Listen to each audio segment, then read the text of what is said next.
Oh no. 4 plates? Yep. Anything else?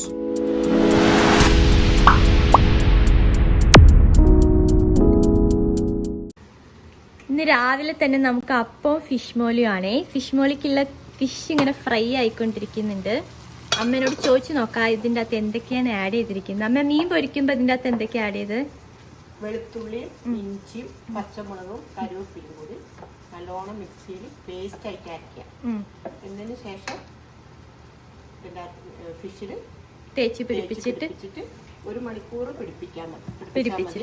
പക്ഷെ 2 മണിക്കൂർ പിടിപ്പിച്ചാലും വലിയ കുഴപ്പമില്ല. ഓക്കെ. നമ്മൾ മാരിനേറ്റ് ചെയ്ത് വെച്ചിട്ട് ഇത് പൊരിച്ചെടുക്കണം ആദ്യം തന്നെ ഫിഷ് മോളിക്ക് വേണ്ടിയിട്ട്. പിന്നെ നമ്മൾ ഇവിടെ നമ്മൾ അപ്പത്തിനുള്ള പാൻ റെഡിയാക്കിക്കൊണ്ടിരിക്കുകയാണ്. ഈ സൈഡിൽ ഇവിടെ വേറൊരു പാനിൽ അപ്പം ഇങ്ങനെ ആയിക്കൊണ്ടിരിക്കുന്നുണ്ട്. 2 പാനിലാകുമ്പോൾ പെട്ടെന്നാവുമെന്ന് വിചാരിച്ചിട്ടാണ് 2 പാൻ വെച്ചിരിക്കുന്നത്.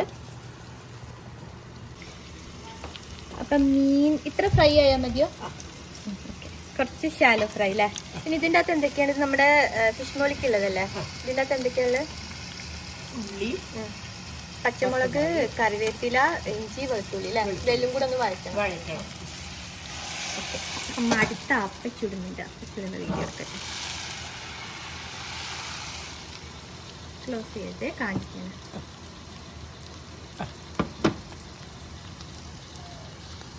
അപ്പം കണ്ടോ നല്ല കുഴിയായിട്ട് പഞ്ഞിമാരത്താ. അങ്ങനെ ഇപ്പൊ നമ്മള് 2ാം പാലല്ല വെച്ചത്. 2ാം പാല്. അതിൽ ഒന്ന് സവാള വല്ലാണ്ട് ചുവന്ന് വാട്ടരുത്. ഓക്കെ. സവാള വല്ലാണ്ട് ഒരുപാട് ചുമന്ന് വഴറ്റരുത്. ഒന്ന് വഴണ്ട ശേഷം നമ്മൾ 2ാം പാല് ഒഴിക്കുന്നു. ഓക്കെ. അപ്പൊ നമ്മളെ ഗ്രേവി ഒരുവിധം റെഡി ആയിട്ടുണ്ട്. ഇനി എന്താ ചെയ്യേണ്ടത്? ഈ മീൻ ഫ്രൈ ചെയ്തത്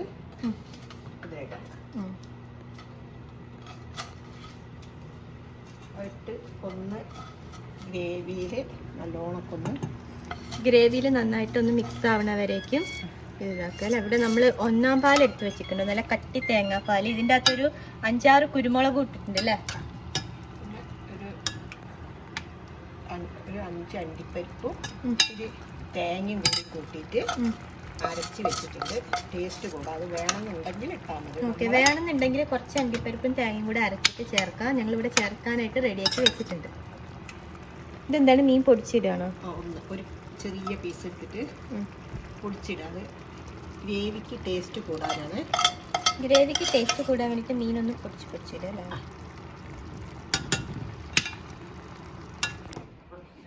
രാജേഷ് ചേട്ടനുള്ള അപ്പവും ചിക്കൻ കറിയും റെഡി ആയിട്ടുണ്ട്. രാജേഷ് ചേട്ടൻ ഫിഷ് മോളി കഴിക്കില്ല കേട്ടോ, മീൻ വെച്ചുള്ള കറി. അത് കാരണം നമ്മൾ ചിക്കൻ കറിയാണ് രാജേഷ് ചേട്ടൻ അപ്പത്തിൻ്റെ കൂടെ.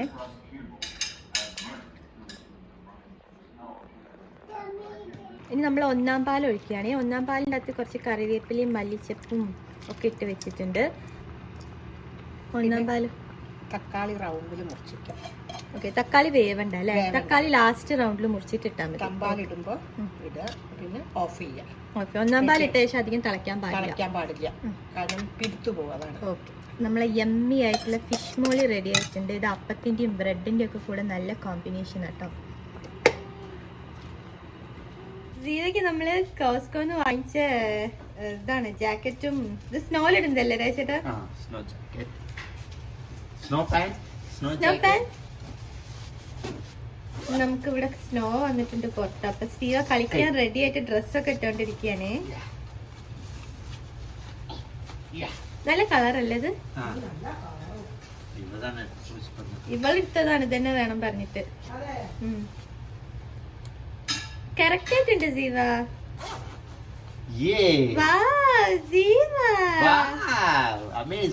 നാണം വന്നപ്പോഴത്തേക്ക്.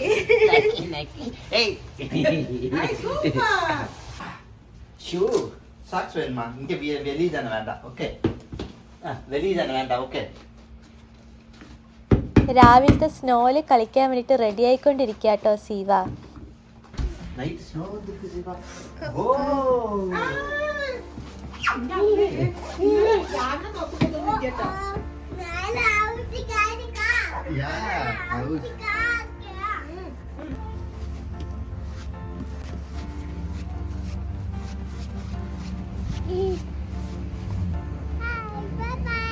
Bye bye, see you.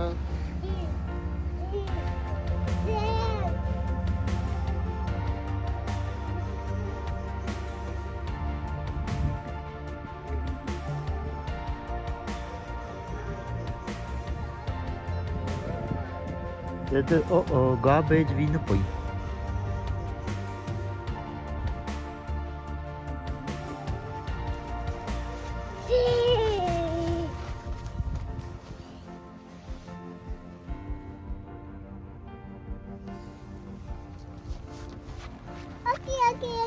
Nampak aku train nak cepat lah. Come, let's go.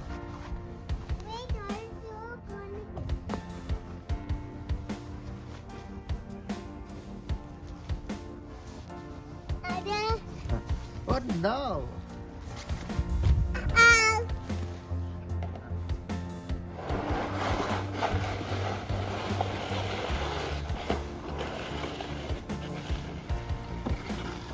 Daddy മോളും കൂടെ ക്ലീൻ ചെയ്യാണോ ശിവ?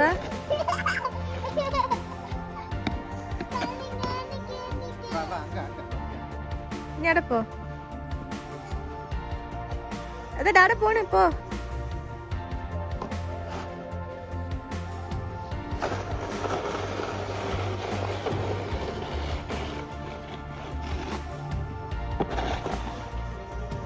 ജീവ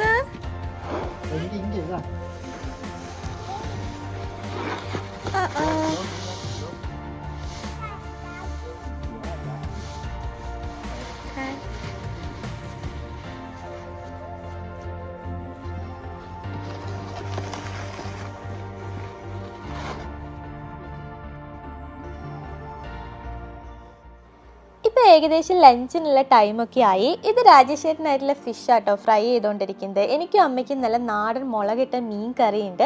അതുകൊണ്ട് ഞങ്ങൾ ഫ്രൈ വേണ്ടാന്ന് വിചാരിച്ചു. ഇനി ബാക്കി നമുക്ക് നമ്മുടെ ലഞ്ചിനുള്ള ഐറ്റംസ് എന്തൊക്കെയാണെന്നുള്ളതൊക്കെ നോക്കാം. ഇത് അവിയലാണ്. പിന്നെ നമ്മൾ നേരത്തെ കാണിച്ചിട്ടുള്ള ഫിഷ് ഉണ്ടല്ലോ, ഈ ഫിഷ് എന്ന് പറയുന്നത് സിൽവർ പോംഫ്ലെറ്റ് അല്ലെങ്കിൽ നമ്മുടെ വെള്ള ആഗോലി എന്നൊക്കെ പറയുന്ന മീനാണ് ഈ കാണുന്നത്. പിന്നെ എനിക്കും അമ്മയ്ക്കും വേണ്ടിയിട്ട് ചെയ്തിട്ടുള്ള ഫിഷ് കറിയാണിത്. രാജേഷേട്ടൻ കറി കഴിക്കില്ല, അതുകൊണ്ടാണ് രാജേഷേട്ടനായിട്ട് ഞങ്ങൾ ഫ്രൈ ചെയ്ത് കൊടുത്തത്.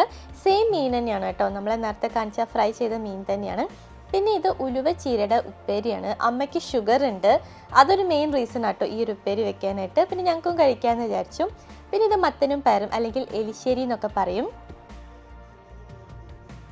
ഉച്ചയ്ക്ക് ഫുഡൊക്കെ കഴിച്ച് കഴിഞ്ഞിട്ട് ഞാൻ എൻ്റെ ഇൻഡോർ പ്ലാന്റ്സിനെയൊക്കെ ഒന്ന് ടേക്ക് കെയർ ചെയ്യാമെന്ന് വിചാരിച്ചു. ഈ ഇൻഡോർ പ്ലാന്റ്സ് ഒക്കെ വെച്ചിരിക്കുന്നത് നമ്മളെ കയറി വരുന്ന സ്ഥലത്ത് തന്നെയാണ് കേട്ടോ, എൻട്രൻസ് ഏരിയയിൽ തന്നെയാണ് വെച്ചിരിക്കുന്നത്. അപ്പോൾ വേറൊന്നുമല്ല, ഇതിൻ്റെ സൈഡിലൊക്കെ ഉണങ്ങിയിരിക്കുന്ന ആ ഇലകളൊക്കെ ഒന്ന് കട്ട് ചെയ്ത് കൊടുത്തു കഴിഞ്ഞാൽ ചെടികളൊക്കെ കുറച്ചും കൂടെ ഭംഗിയായിട്ടുണ്ടാവും. നമ്മുടെ നാട്ടിലൊക്കെ കാണുന്ന ചെടികളൊക്കെ തന്നെയാണ് കേട്ടോ. ഞാനിപ്പോൾ കട്ട് ചെയ്തുകൊണ്ടിരിക്കുന്നത് സ്പൈഡർ പ്ലാന്റ് ആണ്. പിന്നെ ഈ ഒരു എൻട്രൻസ് ഏരിയയിൽ വെച്ചിട്ടുള്ള ചെടികളൊക്കെ തന്നെ ലോ ലൈറ്റിൽ വളരുന്ന ചെടികളാണ്. പക്ഷേ എന്നാൽ കൂടെ ഞാൻ ഇതിനൊരു ഗ്രോ ലൈറ്റും കൂടെ വെച്ചിട്ടുണ്ട്. പിന്നെ ഇതാണ് പീസ് ലില്ലി. ഇപ്പോൾ ചെടികളെ പറ്റിയിട്ട് നന്നായിട്ട് അറിയുന്നവർക്കും അല്ലെങ്കിൽ ചെടികൾ ഒരുപാട് ഇഷ്ടപ്പെടുന്നവർക്കൊക്കെ ഈ ചെടികളുടെ പേരൊക്കെ നന്നായിട്ട് അറിയുന്നുണ്ടാവും. ഇനി ആർക്കെങ്കിലും അറിയില്ല അല്ലെങ്കിൽ അറിയണം എന്ന് ആഗ്രഹം ഉണ്ടെങ്കിലോ എന്നൊക്കെ വിചാരിച്ചിട്ടാട്ടോ ഞാൻ ഇതിൻ്റെ പേരൊക്കെ എടുത്ത് പറയുന്നത്. അപ്പം ഈ പീസ് ലില്ലിക്കും സ്പൈഡർ പ്ലാന്റിനൊക്കെയാണ് സൈഡിലൊക്കെ ഒന്ന് ഇല കരിഞ്ഞിരിക്കുന്നത്. അപ്പോൾ ആ ഭാഗങ്ങളൊക്കെ ഞാനൊന്ന് കട്ട് ചെയ്തിട്ടുണ്ട്. ഈ പീസ് ലില്ലിയുടെ ഇല നമ്മളൊരു നനഞ്ഞ ടിഷ്യൂ വെച്ചിട്ട് തുടച്ച് കൊടുത്തു കഴിഞ്ഞാൽ ഇത് ഭയങ്കര ഷൈനിങ് ആയിട്ടുണ്ടാവും കാണാനായിട്ട്. ഇതിന് പൂവുണ്ടാവും, വൈറ്റ് കളറിലാണ് പൂവുണ്ടാവുക. പക്ഷേ പൂവില്ലാതെ തന്നെ ഇത് വെറും ഇലയായിട്ട് കാണാൻ തന്നെ ഈ ചെടി ഭയങ്കര ഭംഗിയാണ്. അത് നമ്മളിങ്ങനെ പൊടിയൊക്കെ വരുന്ന സമയത്തൊന്ന് തുടച്ച് കൊടുത്താൽ മാത്രം മതി, അത് ഭയങ്കര ഷൈനിങ് ആയിട്ടിരിക്കും. എൻ്റെ ചെടികളിൽ എനിക്ക് ഒരു പക്ഷേ ഏറ്റവും ഇഷ്ടം കൂടുതലുള്ളൊരു ചെടി എന്നൊക്കെ പറയാട്ടെ ഈ ഒരു പീസ് ലില്ലി. ഇതാണ് എൻ്റെ മണി പ്ലാന്റ്, അല്ലെങ്കിൽ ഇതിന് പോത്തോസ് എന്ന് പറയും. എനിക്ക് ഏകദേശം 3 മണി പ്ലാന്റ് ഉണ്ട്. അപ്പം കയറി വരുന്ന സ്ഥലത്ത് തന്നെ ഞാൻ വെച്ചിട്ടുള്ളൊരു പ്ലാന്റാണിത്. പിന്നെ അതിൻ്റെ തൊട്ടടുത്തുള്ളതാണ് ഡ്രാഗൺ പ്ലാന്റ്. ഇത് കാണാൻ നല്ല ക്യൂട്ടാണല്ലേ. പിന്നെ അതിൻ്റെ തൊട്ടടുത്താണ് കറിവേപ്പില ചെടി വെച്ചിട്ടുള്ളത്. കറിവേപ്പിലയൊക്കെ ഞാൻ സമ്മർ ടൈമിൽ പുറത്ത് വെക്കും, വിൻ്റർ ആകുമ്പം ഉള്ളിൽ വെക്കും. കാരണം തണുപ്പ് പറ്റില്ല, അതിന് ചെടി നശിച്ചു പോകും. ഈ ഒരു ഗ്രോ ലൈറ്റ് ഏകദേശം 8 മണിക്കൂറോളം ഓൺ ചെയ്തിടാറുണ്ട്. അപ്പം മാക്സിമം ഞങ്ങൾ നൈറ്റ് ടൈമാണ് ഇത് ഓൺ ചെയ്തിടാറ്. കാരണം ഇത് കണ്ണിന് കേടായതുകൊണ്ട് തന്നെ ഈ ഒരു ഏരിയയിൽ അധികം നേരം സ്പെൻഡ് ചെയ്യാത്ത ടൈം നോക്കിയിട്ടാണ് ഓൺ ചെയ്തിടാറ്. അപ്പോൾ ഇൻ കേസ് നമുക്ക് നൈറ്റ് എങ്ങാനും ഓൺ ചെയ്യാൻ പറ്റിയില്ലെങ്കിൽ ഡേ ടൈമിൽ നമുക്ക് പറ്റിയിട്ടുള്ള ഏതെങ്കിലും ടൈം നോക്കിയിട്ട് ഓൺ ചെയ്തിടും.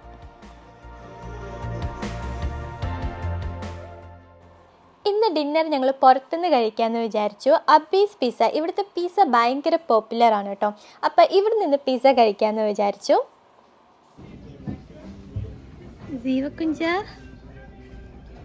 ജീവയ്ക്ക് വരയ്ക്കാനൊക്കെ തന്നിട്ടുണ്ടോ? ഇവിടെ കുട്ടികളെയും കൊണ്ട് വരുന്നതിന് ബോറടിക്കാണ്ടിരിക്കാൻ വെച്ചതാ തോന്നുന്നല്ലേ? മഷ്റൂം റെഡ് കളറാ ജീവ? മഷ്റൂം റെഡ് കളറാ? പീച്ച. ജീവ എന്തിനു വന്നത് ഇവിടെ? പിസ്സ കഴിക്കാനാ? പിസ കഴിക്കാനറിയാം ഇങ്ങ ഒരു മഷ്റൂം. அங்க இருக்கா பீட்சா?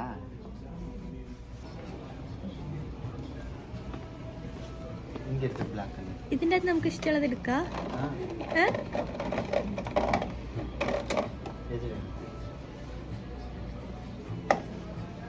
brown.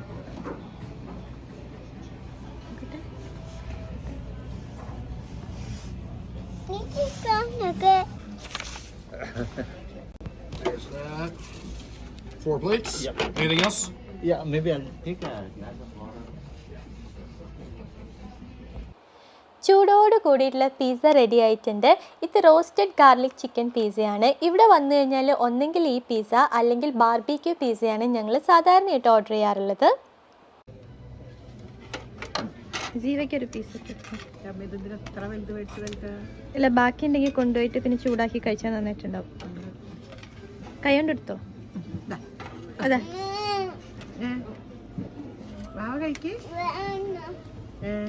ആ പീസ് ഇഷ്ടമുള്ള പീസ് വേണ്ടി അമ്മ കഴിച്ചു. അതിട്ട് കൊടുത്ത പീസ് വേണ്ടാന്ന്. പീസ് വേണ്ട.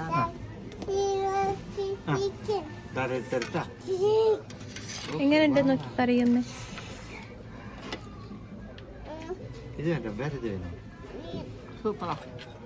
സൂപ്പർ ആയിട്ടുണ്ടോ? സീവയ്ക്ക് ഇഷ്ടമായോ പിസ്സ? യമ്മി. അപ്പോൾ ഇതൊക്കെ തന്നെയാണ് ഇന്നത്തെ ഞങ്ങളുടെ ഒരു ഡേ ഇൻ അവർ ലൈഫ്. നിങ്ങൾക്ക് ഇഷ്ടപ്പെട്ടെങ്കിൽ തീർച്ചയായിട്ടും ലൈക്ക് ചെയ്യുക, ഷെയർ ചെയ്യാം. ഇന്നിന് പ്രത്യേകിച്ചൊന്നുമില്ല കേട്ടോ, വീട്ടിൽ പോയിട്ട് കിടന്നുറങ്ങും. അപ്പോൾ എല്ലാവർക്കും ബൈ, ടേക്ക് കെയർ.